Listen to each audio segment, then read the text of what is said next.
Hello and welcome to Long Live Hooky Street, the podcast where we rewatch and discuss every episode of Britain's most beloved TV comedy, Only Fools and Horses. I'm Jenny and I'm joined from Hong Kong by my co-host and sister Heather. Say hello, dude. Hello, dude. Today we're discussing Series 1, Episode 2, Go West, Young Man. So grab a Caribbean stallion and let's get started. This episode aired on the BBC at 8:30 p.m. on Tuesday the 15th of September 1981. And just like the very first episode, it aired right after the Rockford Files and before the 9 o'clock news with John Humphreys, whoever that is. Viewing figures for this episode were the lowest for Series 1 at only 6.1 million, still pretty high to me. On this date, the UK number one song was Prince Charming by Adam and the Ants. And no idea what that sounds like. And the UK number one movie was Omen 3, The Final Conflict. Never seen that either. So, dude, do you have some episode trivia for us this week? I certainly do. So this episode marks several firsts for Only Fools and Horses. So I'm just going to reel off these firsts. So this episode marks the first time Del ever says, "This time next year we could be millionaires." First time he ever says, "Shut up, you tart." First ever appearance of John Challis as Boise. We've got the first ever reference to Rodney's uniform fetish, which, as people will know, continues all the way through to the very last episode. First mention, but not appearance, of Mickey Pierce. We've got the first mention of Paddy the Greek, who, as we know, never appears. And finally, the first appearance of the North Acton Estate, which was the location used to shoot the exterior of Nelson Mandela House in the first few series. It does change later on, as many people will know. They actually moved out of London, started filming in Bristol. But for now, this is the exterior location that they used, and this is also the exterior location used in the opening credits when it pans up Nelson Mandela House. So title origin, this one's I mean, it's obvious that he's referring to, for Go West Young Man, we're going west in London. So going up west in London means going to the West End in London. But the phrase itself was actually credited to Horace Greeley, editor of the New York Tribune, who used the phrase to encourage Americans to move to the West and fulfill the concept of manifest destiny. So moving west to improve your wealth. So a little bit of a double meaning there on that one. That's all I've got for now, because I'm going to have a little bit of trivia to litter through the episode. Shall we move on to our weekly episode rankings, dude? Yes. So now we're going to talk about the episode rankings. So let's compare our rankings. So for anyone new here, we've each independently ranked all 64 episodes of Only Fools and Horses. And we're now going to reveal each other's rankings and compare our rankings for this episode. So I don't know Jenny's rankings and she doesn't know my rankings. So let's start with Jenny. What have you ranked Go West Young Man out of 64? So I hope this doesn't come across as really bad, but I have ranked it number 57. So have I! Really? Yes. Exactly That's the really same. funny. That's funny. Yeah, okay. the same. So for me, it's really just, I think we talked about this the other day, and I go along with what I said before, which is that, I don't think there are any bad episodes, but there are just, less memorable episodes and episodes where less happens. I do enjoy this episode. I've watched it a couple times to prepare for this podcast, and again, it's not one that I remember massively, but it's just not that good. Like, it doesn't have things in it that really stand out to me. What about you, dude? I mean, 57 is low out of 64, isn't it, for both of us? Yeah, I mean, for me, this was one of the episodes that was kind of left over as I was ranking and I was going through, because I think I ranked slightly differently to you. You said you ranked the top 10 and the bottom 10, and then you figured out all the ones in the middle. I actually just went from the top 10 and just put them in order and kind of started running out of episodes. And this was one of the ones that was left over at the bottom, along with other ones. And again, it's not one that I hate. As you said, it's kind of a unimportant episode to the overall arc of Only Fools and Horses, and it is forgettable if you compare it to all the other episodes in the series. And I think because it's season one, there's, some of the humor's not quite there yet. They're still figuring things out. I think that's probably why it ended up where it did. But as you just said, it's not a bad episode by any means. It's perfectly enjoyable. It's just there are so many other better episodes. And I think that's why it's ended up at 57 out of 64. But where did this rank in the IMDb? Well, interesting you should ask. It's actually number 38. It's quite high. It's actually the highest ranked episode in Series 1 on IMDb. And I thought it was a bit of an anomaly, to be honest, when I was writing down the IMDb rankings. But like I said again the other day, IMDb is not like a poll of Only Fools and Horses fans. It's the entire internet just ranking, and they might have just watched one episode and be like, this was good, I'll give it 5 stars. But I did happen to read a couple Reddit posts the other day where people were asking, what do you think is a really good episode, or like a episode to show a new person? And when anybody referred to things in Series 1, for some reason, they always say, this is a really great standout episode that really helps define the Trotters. But I kind of understand that, because if you really just break it down, and let's say that you've never seen any Only Fools and Horses, this would probably be the best episode out of Series 1 to show somebody, because it's very early start, so we need to understand what the characters do and stuff. So same way that Big Brother does it, within the episode, it does explain a lot about who Del and Rodney are within one episode. Like, it's not like you'll be confused who they are. That's all, really. I mean, it sounds like you don't agree, but like, if you think about all the other episodes in Series 1, Cash and Curry has a totally different vibe. A lot of people think that the Slowbuster Chingford and Russians Are Coming and Christmas Crackers are very talky. So this episode does give you a bit more of an overview of the family dynamic and the trade, like better than any of the other episodes of Series 1. Plus it has them going out, so it shows that they do other stuff. I don't know. Yeah, I think that's probably one of the reasons that I do find it unimportant, though, is because nothing important happens in this episode. It's, as you said, in Big Brother, all of the things that have already been established are repeated in this episode. And understandably, it's the second episode, so they were just trying to reinforce the things that was introduced in Big Brother. But I don't think that it stands out as anything different. I think that we still see a lot of the same stuff that happened in Big Brother, and I think Big Brother is a better episode than this, albeit only slightly, but I do think it is a better episode than this. And I find, I don't know, I guess I find Del and Rodney's behavior in this episode not particularly great.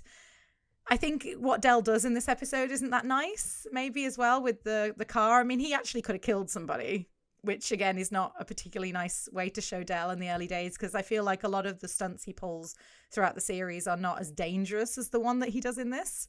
Well, yeah. I mean, he doesn't knowingly put people in danger in the future, as obvious as he does in this episode. I mean, obviously he says later in this episode that he's going to go and make it right, but yeah, he left him to drive around for a whole night without any brakes, so yeah, you're right.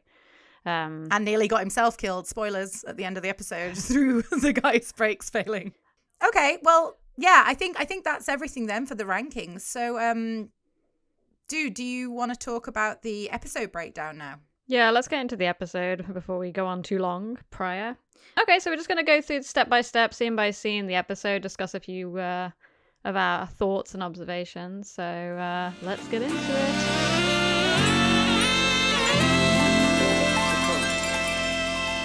Okay, so we open in the Trotter flat at Nelson Mandela House. Many episodes start with just Grandad watching TV, so we've got another one. Pans over from Grandad watching TV. Got Rodney and Del sitting at the breakfast table. Del is reading a magazine about the secondhand car trade, and Rodney's staring off into space while he's eating his soggy cornflakes. So immediately we launch into what's going to be the whole premise of the episode. Del's decided the secondhand car trade is their money maker of the week.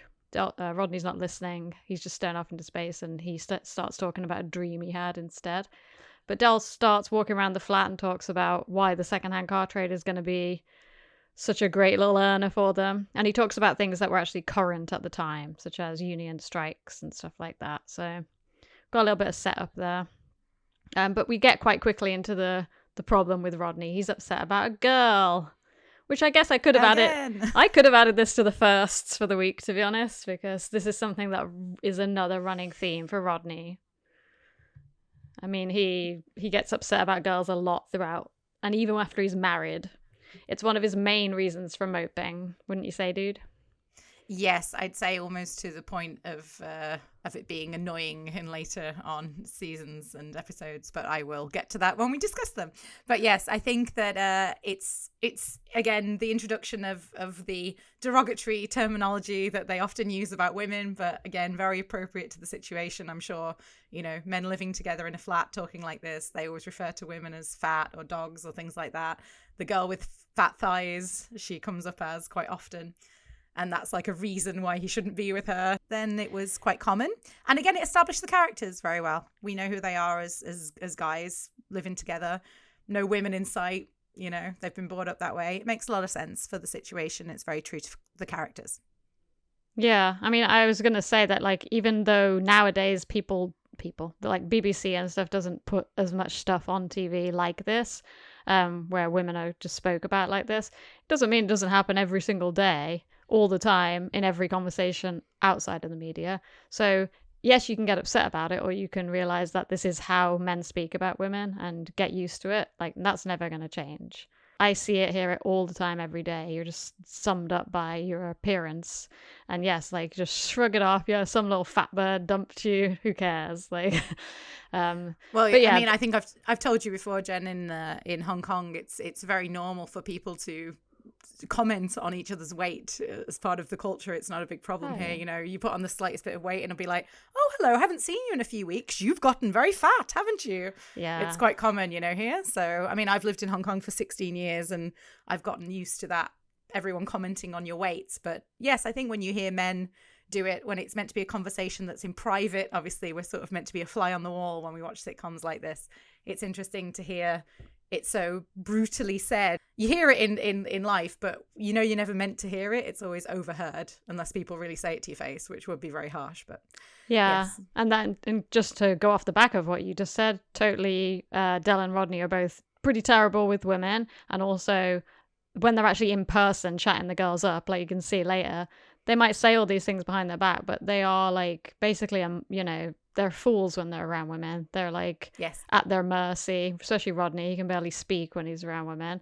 And Del, I mean, if in real life, I do not think Del would get the women that he gets in this show. Let's just put it that way. But anyway, yeah, like the main crux of this scene shows again the brotherly relationship they had, the same way that Del's giving advice. Rodney seems like a kid, you know, folding his arms at the table, like, I'm not calling her. But yeah, we do learn a little bit. Not only do we get the introduction of Mickey Pierce, but we also find out that he's not really Rodney's friend, is he? Let's face it. Yeah, why would Rodney stay friends with Mickey Pierce? Think of all the things he does in the future. Mickey Pierce is an awful friend. He's never done anything nice for Rodney the entire series. I don't know why he's still friends with him, to be honest. Yeah, I can't think of a single episode where he went, I've trusted Mickey with this and he's done a good job. Like, there isn't a single episode like that. It's always, I got Mickey to do it and then it's all gone wrong. So, but then saying that, Del is similar to that too. Every time Rodney trusts Del with something or Del trusts Rodney with something, it always seems to go wrong as well. So, but I think it's unfair to say that everything he touches goes wrong. Yeah, I guess that's just the nature of the show, really. That's why it works, I suppose.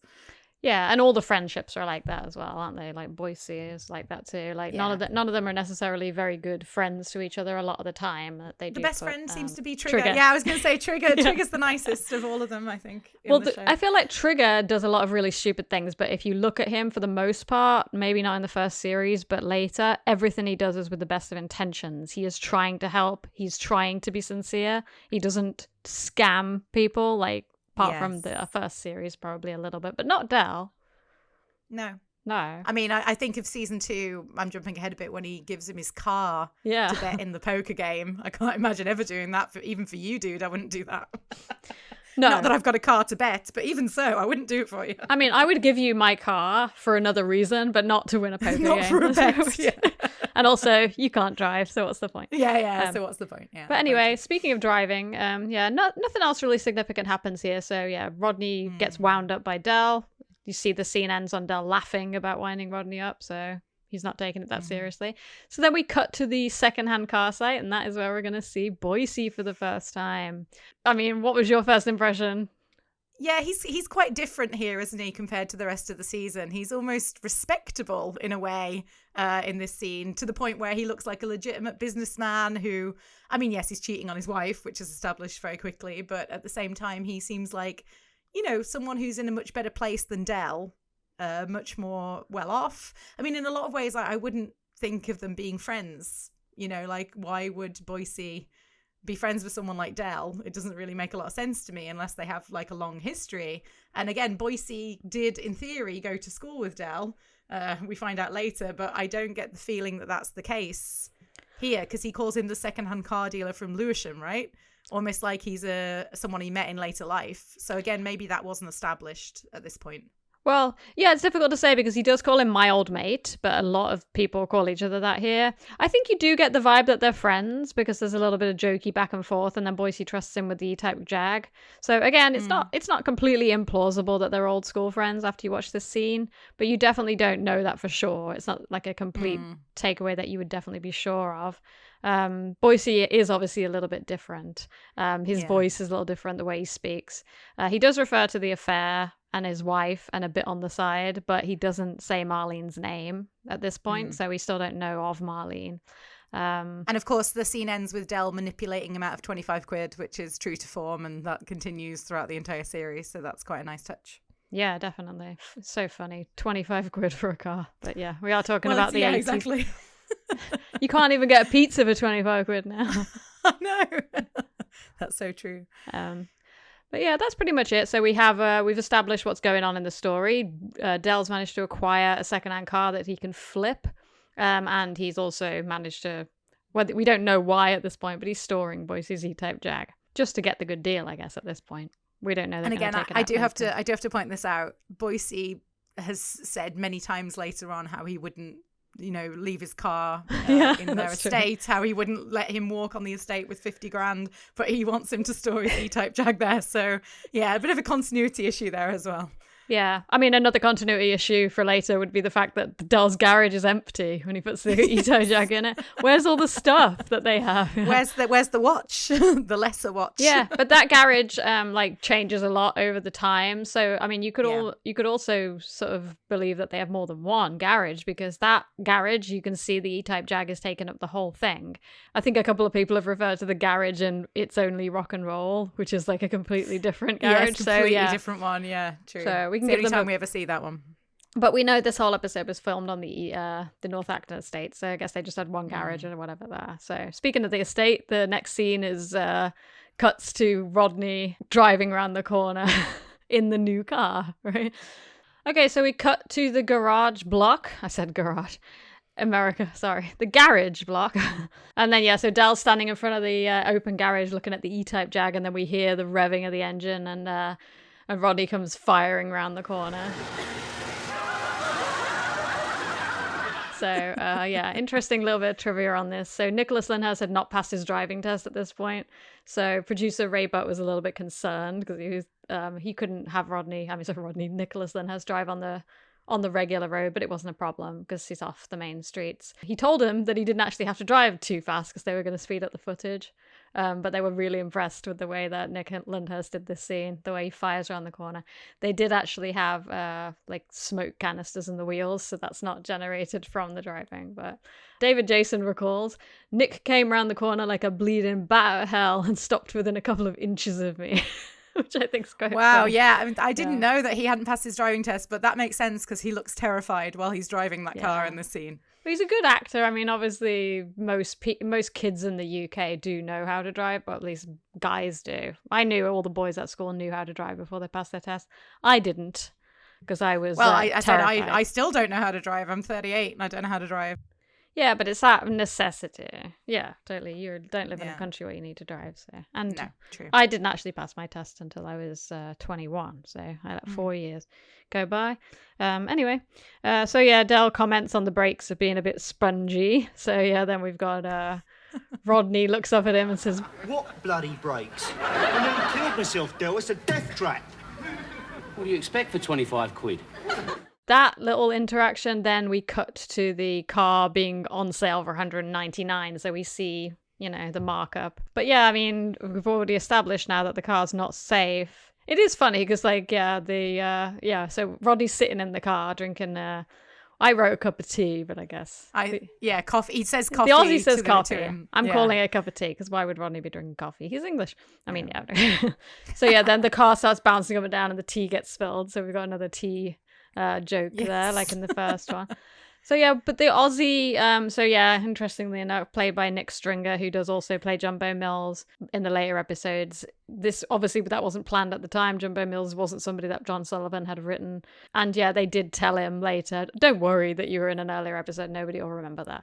Of course, we all remember it. I noticed it when I was a kid. There's more than one character. I guess they didn't expect it to be such hardcore fandom in the future that everyone would rewatch it all the time on UK Gold. They couldn't see the there's future. no way they would know that. And there's more than one time that this happens, which we'll point out as we go through, but quite a lot of actors play more than one part. Yes. And this just seems like it was just something fun that the TV producers would do. They liked a person, liked the way they did the character, and called them and were like, do you want to come and be another part? And it doesn't matter. I'm not saying it matters. Well, it could have just been a lookalike. Yeah. I wonder, actually, if they had decided to cast an Australian for this part because of the poem that begins the next scene. I wonder if they had cast him and then they put the poem in to be about an Australian, or they decided they wanted an Australian actor. I just wonder dude. Which way around that happened. All right, well, here you go. Here's the last bit of trivia for you. He's not Australian. Oh, okay. He's English. We're not Australian, we're English. That's the funniest thing about this trivia. Not only has he played two parts, he plays two Australian parts, and he's not Australian. I don't know. But either way, he's really funny. He's aggressive in this episode. But the funny thing is he's asking all these questions about the car. I mean, he didn't drive it away and check the brakes. It's a bit of a plot hole there. Exactly, also, yeah. I guess when you're buying a car off an estate for for 199 quid, you don't necessarily get it checked. I feel like nowadays just getting a little bit of a safety check on any car is a thing, but I've never bought a secondhand car off some Cockney villain. Yeah, and also let's not forget as well it is a joke in the scene, but the fact that when he closes the door, the window falls down. I mean, obviously that is a joke that it's automatic, but of course he would know that was a problem with the motor. So if the window is doing that, you get the rest of the car checked. At least I would have thought so, yes. Yeah, and then so we get a little bit of back and forth with the car. He shows he does know something about the car because he mentions the shock absorber is gone, so he does have some car knowledge. But yeah, Del gets to do one of his little bits of sales speech here. Allow me to point out some of the optional extras on this one, Sir Foy. Look at that. The anti-dazzle mirror in here. You'll notice that we got the old, look at that, the one-speed wiper. And we've got oh yeah.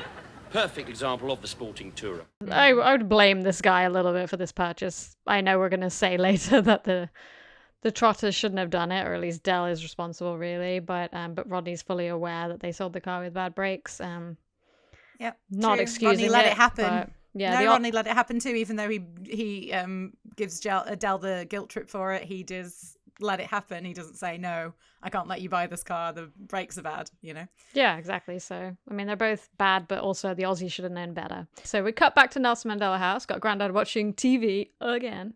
So yeah, just a little side note here, we haven't seen Grandad do anything else yet outside the flat, and we don't see him leave the flat until episode 4 because he's not in episode 3. But yeah, he's watching a little bit of TV here, and and this is when Del says his Aussie poem. As I was walking through Earl's Court, into a pub I was lured, where a nosy pom said, "Where you from?" as I downed the amber fluid. I said, "Get it straight, I'm an Aussie mate, and I'm fixin' to get plastered. But the beer is crook and the birds all look like you pommy grandad." Now, I did look up this poem, and I can't find any reference to it other than it being from this episode, so I'm guessing John Sullivan wrote it. Can't find, yeah. But he gives Grandad the 2 fivers, and Grandad's happy, so we can see Grandad gets money every time Del makes money. A little bit of family dynamic establishing there. But then, yeah, so he asks where Rodney is, and Grandad says he's crying over some little fat bird. But then we get this funny little scene with Grandad where he's like, "You wouldn't remember when I married your grandmother." No. The first night we was in bed and, well, you know, Del. What? Hell, doing what you do when the lights are out. Oh, yeah. Holding a seance, was you? Yeah, I think that's a lovely little story. That's a lovely little exchange between Del and Grandad, because there's multiple exchanges like that between Del and Grandad. These little stories that Grandad always seems to tell to Del, and not Rodney, which is a nice establishment of their relationship. Well, I really like Del and Grandad's back and forths in series 1. You're right. Rodney's usually kind of just snapping at Grandad, but Del and Grandad are very funny with their little stories like this. Just the way that Del entertains Grandad, you know, with his reactions and stuff. It's funny. You can see that they have a nice relationship overall, even though he calls him an old git most of the time. I was going to say, he gives him the time of day. I think this is one of the nice things about Del, because he points out on many occasions that he always goes around at Christmas and gives the old people on the estate money or food or whatever it is. But I think of some of the scenes later when Buster Merrifield's telling the story in, I think it's Watching the Girls Go By, the episode when he's talking about Elga and the 9 fingers, and they're about to go out on the town, and then he starts talking about his romance with Elga, and Del sort of indicates to Rodney to sit back down so they can give him the time and listen to his story. And I think Del does that quite a lot for Grandad and for Albert, whereas Rodney is less likely to give that time, even in later episodes. Rodney's always like, well, gotta get going, bye-bye, see you later. Yeah. Whereas Del, he does listen. Yeah, it's true. And then also, I mean, John Sullivan has said that he did base Grandad on his own memories of his granddad, I think. I'll verify that. But, or at least older people in his family. People basically, like, he epitomizes everyone in the UK's granddad, an old person that tends to be mostly at home and has lots of old stories for you.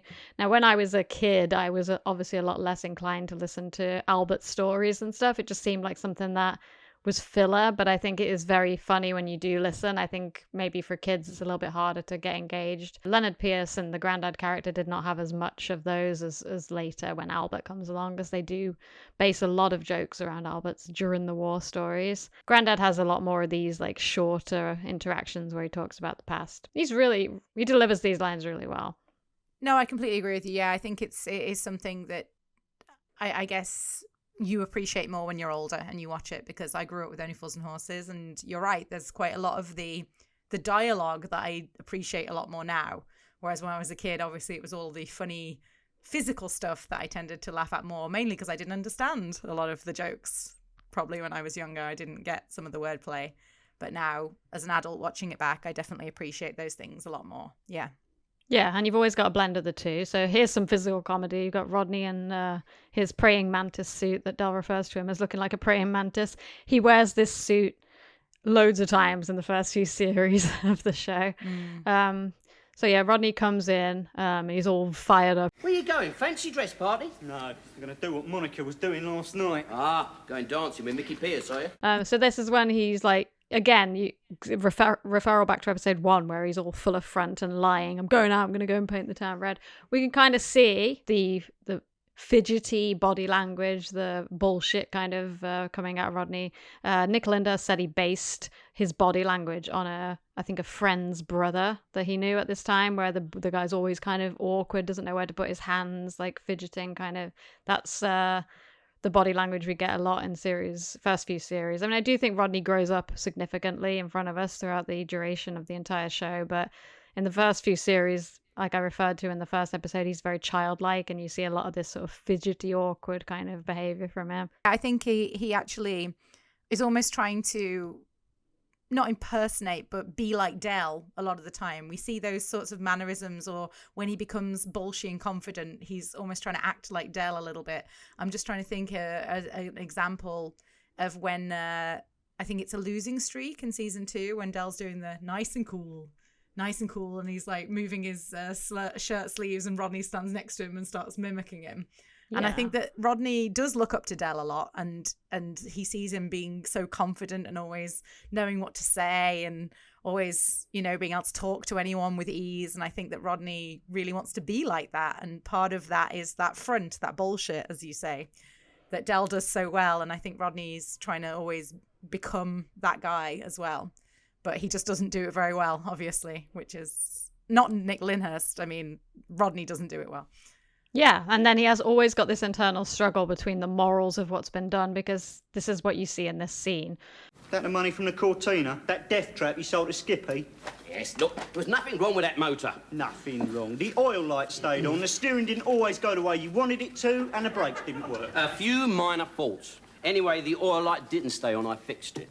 You mean you actually went to the trouble of changing the oil? No, I took the bulb out. So yeah, there we see, again, he's done something dangerous to the car, and Rodney is acting like it's immoral, but he does want the money. So you can see that he wants the money, but he's having the internal struggle. He wishes he could be as carefree as Del, I think. But this continues.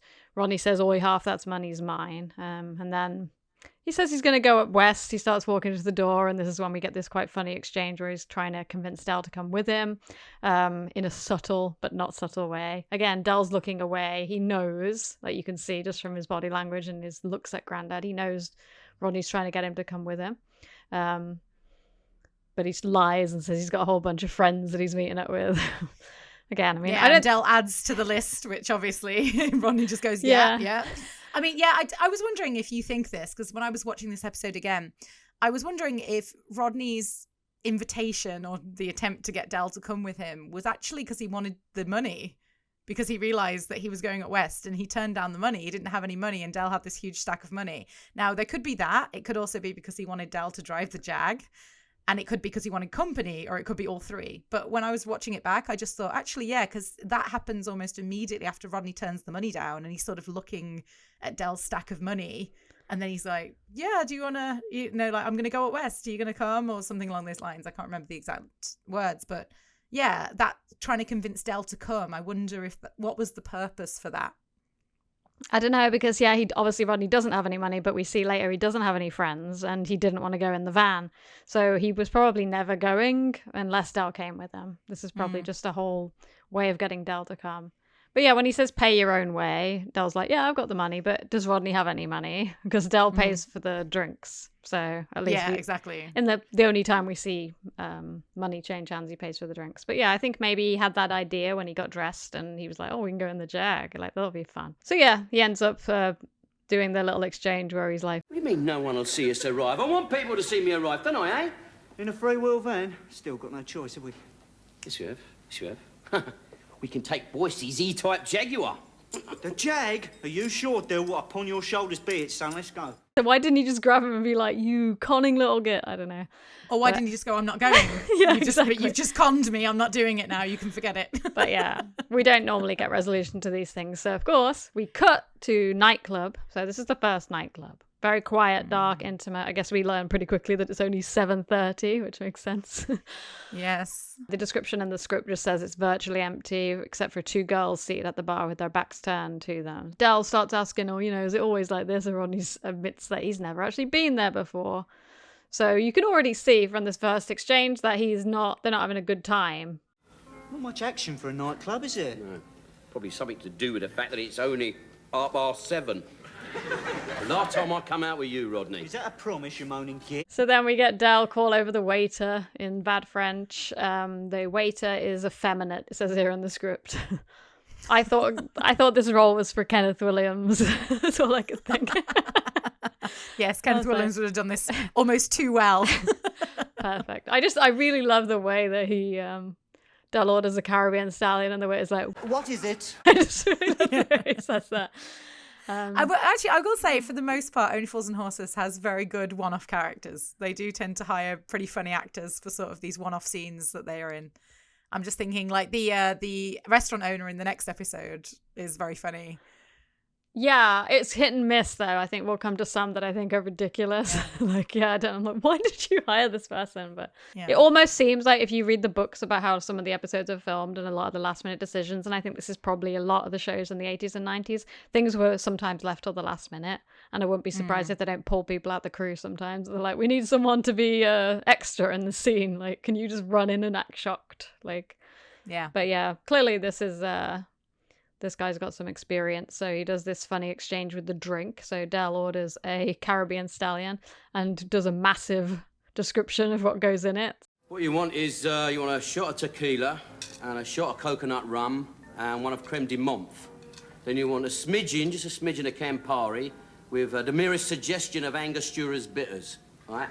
You top that up with fresh grapefruit juice and you shake it. Do not stir. All right? Pour that slowly over broken ice. Garnish with a slice of orange, slice of lime, your occasional seasonal fruits. Top that off with a decorative plastic umbrella, 2 translucent straws, and voila. Right. And for you? Oh, half a lager, please. But then, yeah, we get a little bit of a reference to some of the non-PC terms for gay people. And then this common thing that all men think, which is every gay person is going to be attracted to them. Like, come on. Yeah, I think this is very, like, you see this in every single TV show of the 80s. If somebody's homosexual, and you get it now even, which is absolutely ridiculous, they must be attracted to every single man, right? Well, they had that. I remember Les Battersby was one of the first characters I remember that always did that when they had I'm talking about Coronation Street for those of you that aren't familiar with Les Battersby, because I'm going back quite a few years now. But there was the storyline they did about a character, Todd Grimshaw, I believe it was, coming out in Coronation Street as the first male gay character, and Les Battersby's first line was "backs to the wall, lads," you know, that typical thing, which is exactly what they say in this episode. So yes, it is a typical thing that was said a lot in the mid to late 80s. Well, this is early 80s actually, isn't it, this? And then the 90s, early 2000s even. I think it was 2004 when they did that storyline in Coronation Street. So yeah. But you still get it now as in a mentality of if somebody's gay, they must be attracted to me. I have to stay away from them. It's like they just have different sexual preferences. That doesn't mean they suddenly find you attractive. Immediately, you see that. Del calls him a bandit, which I'd never heard that when I was growing up. So it must be something from the 80s. I think the only time I heard it was in this, actually. Yeah, maybe you're right.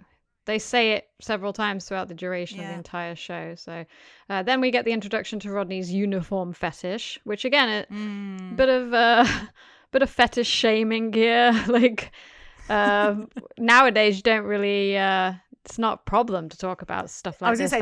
This would be considered very tame, I think, by today's standards. What Rodney's into, I mean, very general, not anything niche even.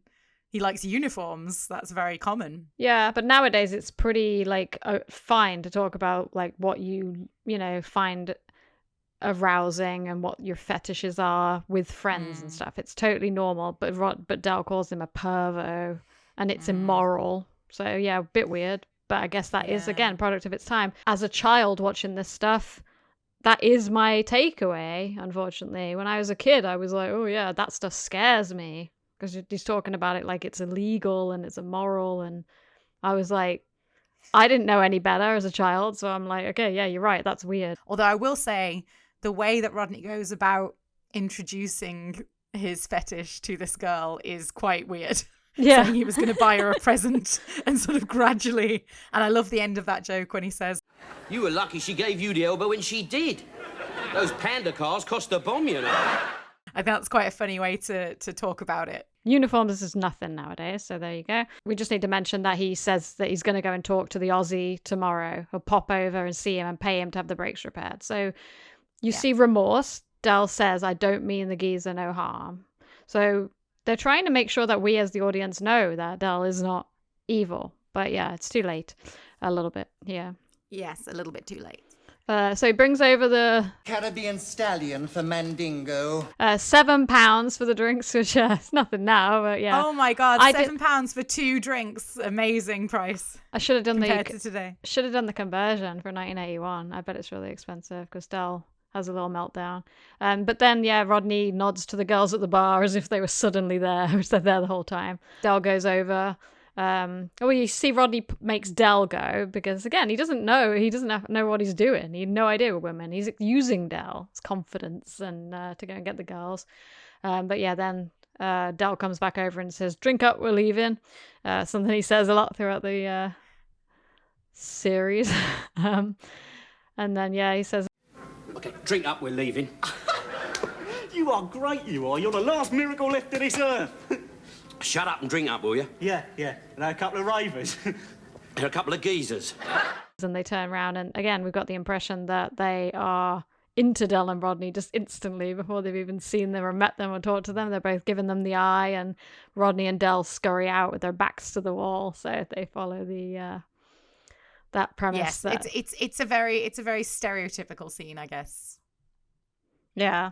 And then we cut to what it says in the script is the West End Disco. I wrote the most 70s club I've ever seen. I know. I completely agree with you. Yeah. It just made me feel very 70s. I was going to say, it reminded me of discos when we were kids. So yeah, they're against the bar, they're sulking, and Rodney says he didn't know it was that kind of place. So yeah, Del calls it a gay club. So, I mean, I think you would know from the waiter, but I don't know. Not because nowadays not, but back then you would have. Yeah, I think, you definitely would. From the waiter. Yeah, so he calls them a couple of transvestites as well, product of the time. They clock the two attractive women on the corner. Rodney says, These are definitely feminine, Del. All the lumps in the right places this time. But yeah, so they have a little back and forth. Again, Rodney needs Del. But they have a little exchange where it says, don't say he's 35. So they saunter over to the table and Del starts the conversation by dropping the keys and trying to say that it's the E-Type Jaguar. So yeah, like I was saying earlier, they're terrible with women. Like this whole conversation, this whole exchange, the women are laughing. It's like they know that everything they say is bullshit. Even when they say, oh, we're not really professional tennis players, she's just like, no. Like they are laughing at everything they do, and Del tries to put his hand on her leg at one point and she just throws his hand off, you know. But then they end up still giving them that number. That's the thing that really... Yeah, I mean, I assume that after we finished with the conversation, from what we see, that they spent the entire evening together and eventually they were open and honest. At least I'd like to think this is what happened. Because, yeah, you're right. From the conversation we see, there's no way these girls gave their numbers to Del and Rodney. But obviously they did, so they must have spent a lot of time together afterwards, and maybe Del and Rodney got more honest or more capable of talking to them. I'm not sure. But yes, this sort of bullshit, trying to chat up women. I've never actually been chatted up like this myself. I've never had someone come over and be so blatantly lying and trying to tell me they're, you know, Concorde pilots or whatever this sort of crap is. But I've definitely had people put their hand on my knee when I didn't want them to, and I've done exactly what this girl did. And I think it's good that they showed her doing that rather than, you know, showing. And it's also good Del's reaction, because he backed off, you know, and didn't try and put it back again, which is, at least it shows that Del, even though he did go straight in and put his hand on her knee, at least it shows that he was able to back off as soon as she removed it. So that's good, at least. Yeah, that's true. So yeah, they talk and they say that they are, Del tries to lie and say that Rodney is a professional tennis player and that Del is his manager. So that's where we get the funny line where they're talking about the playing surfaces and Rodney's not listening, which happens several times in the conversation. It's like, why is Rodney staring off and not listening to this conversation? I guess he's just being awkward, trying to play it cool, I guess. But yeah. Or he's just sick of hearing Del go on and tell all these stupid lies that he knows he's telling, and he's just like, I'll just wait until Del's done bullshitting and then I'll pick up the pieces. I mean, I assume this situation has happened many, many times, where Del and him have been chatting up girls together and Del's just been talking and saying all this crap, and Ronnie's like, oh, God. Because Ronnie obviously does not like the approach of lying. He wants to tell them the truth, at least, or at least something of the truth, but there's zero truth almost. The only thing Del says that's truthful is his name, I think. Yeah, and he calls himself Derek as well to make it sound posher. But yeah, Rodney's like, Del, straight, yeah. I was going to say, this starts a trend, and no matter how many times you see this happen throughout Only Fools and Horses with all the women, he's always lies, and he seems like a confident kind of guy when he's talking to Grandad and Rodney and his mates down the market, but whenever it comes to women, he always lies. And yeah, you see the biggest of that when he first meets Raquel, which we'll get to. Ends on Del lying and saying we're Concorde pilots. Pirates. Oh yeah, Concorde pirates. Yeah. But and then like, so you probably think, oh, he's just bullshit, but yeah, they're in the car, Del's lighting up a cigar, and we establish that they got their numbers. But I don't know really what they're talking about. Going to a Chelsea penthouse. They're not on their way there, right? Is this supposed to be something for the future? No, this is something they're doing at the weekend, from my understanding of the scene. Yeah, I was going to say, because it doesn't make a lot of sense if you were on the same night that you would leave and then meet back up later. That doesn't make sense. No, because they say they're going to watch Match of the Day, which I believe used to air on Sundays. I wasn't a football fan, but I think Sunday morning maybe. Yeah, maybe. God, we're just trying to pretend that we have any idea when Match of the Day was on TV. Yeah, the funny thing here is Del actually uses French correctly it's unusual. He hardly ever does when he says that you're devoid of any je ne sais quoi. That's actually the correct use of that, or at least it can be the correct use. Well, whenever I think of je ne sais quoi, I always think of the part in Fawlty Towers where Major says je ne sais quoi about not Miss Painoir, about Lord Melbury. Yeah, I mean, it means I don't know what. It means you have this, I don't know what, but, you know, it means to describe, like, you are devoid of any of that means that it's correct, technically. I mean, it's not, like, the main way that people would use it, but usually he says things that are completely incorrect. Like, he calls people, like, funny names and names of drinks and names of books and stuff. So, yeah, like... He actually uses it correctly here. But yeah, then they're excited. They're talking about the girls. And then Del says, Oh, she wrote it down on my cigar pack. Ace! What cigar pack's that then, Del? The one I just gave you. Del? Yeah. Do you know that cigar pack? Yeah. I threw it out the window about a mile and a half back. Again, we get Del call him a pranny, which is an insult that disappeared. After a couple of episodes, but Del slams on the brakes hard. You hear all the tires screeching. There's a big massive thump, and they hear that they got rammed into the back. So Del gets out all angry, yelling at the guy. It is true that it's always the fault of the person that drives into the back of you, but slamming your brakes on the middle of a high-speed highway... I was going to say, that's always bothered me. Why didn't he pull over? I mean, that's always bugged me, the fact that he just stopped in the middle of the road and thought that would be okay. And anyone could have gone into the back of him, let alone someone with dodgy brakes. Yeah. Well, this is the thing. Like I said, it is always in insurance world and the legal world, it's always the fault of the person that hits the back of you. So why people drive like 2 inches from your bumper, I don't know. Because any time you might have to stop for something happening, and people are never looking ever. But yeah, it is not Del's fault in the world of the insurance. But yeah, he gets out and starts screaming at the guy, and I don't know why he's in the car. Like, this guy doesn't get out; he's just sitting behind the wheel, and he's like, "I don't know, mate. Like, I don't get..." Obviously, it's for the reveal.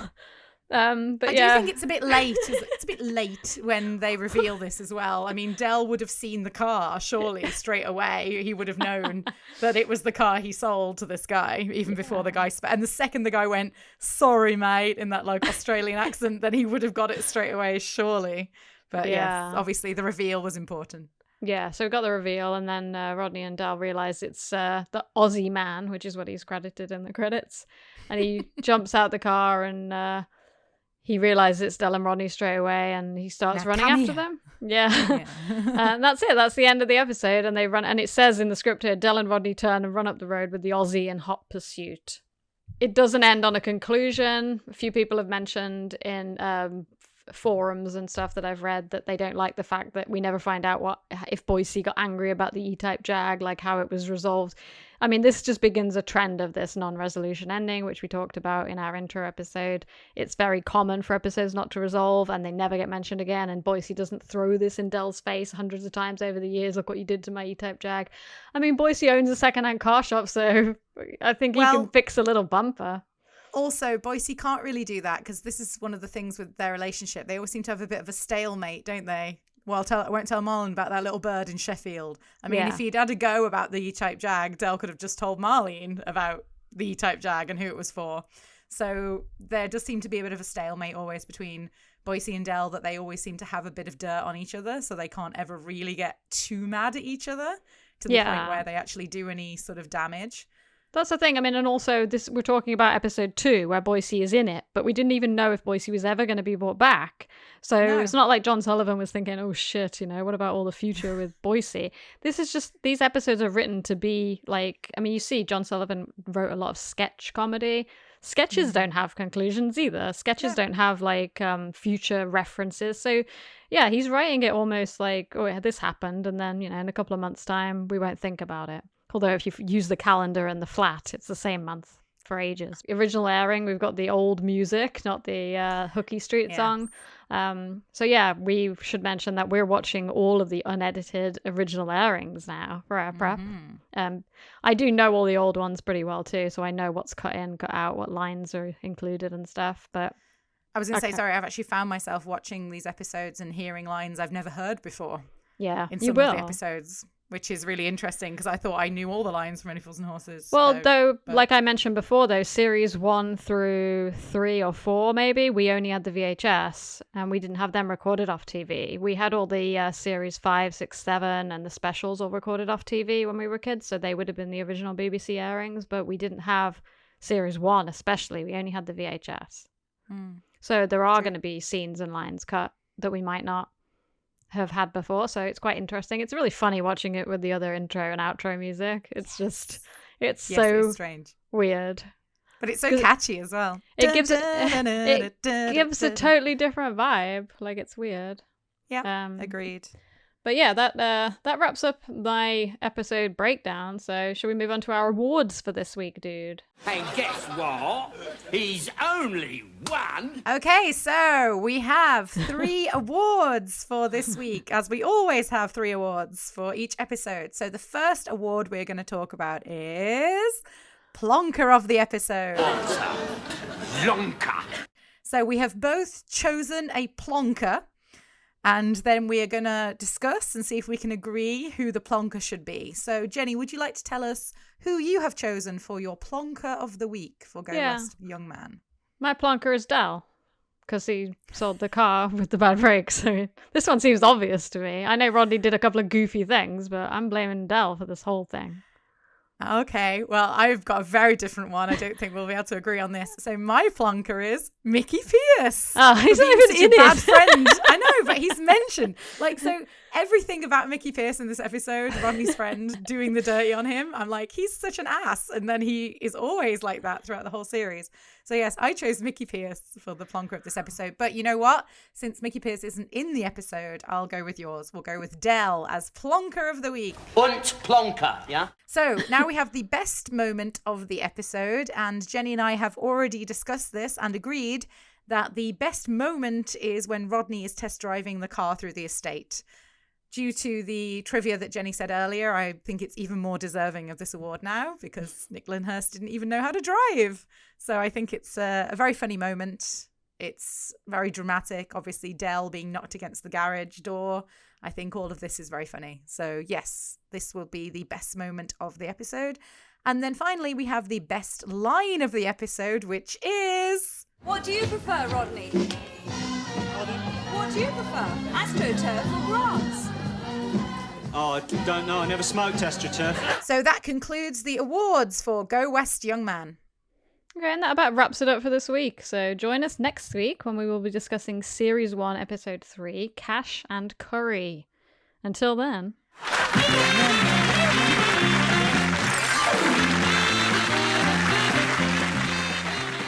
Au revoir, listeners. If you like what you hear and want to contact us, you can email us at longlivehookeystreetpodcast@gmail.com. All one word, no spaces. Bonjour.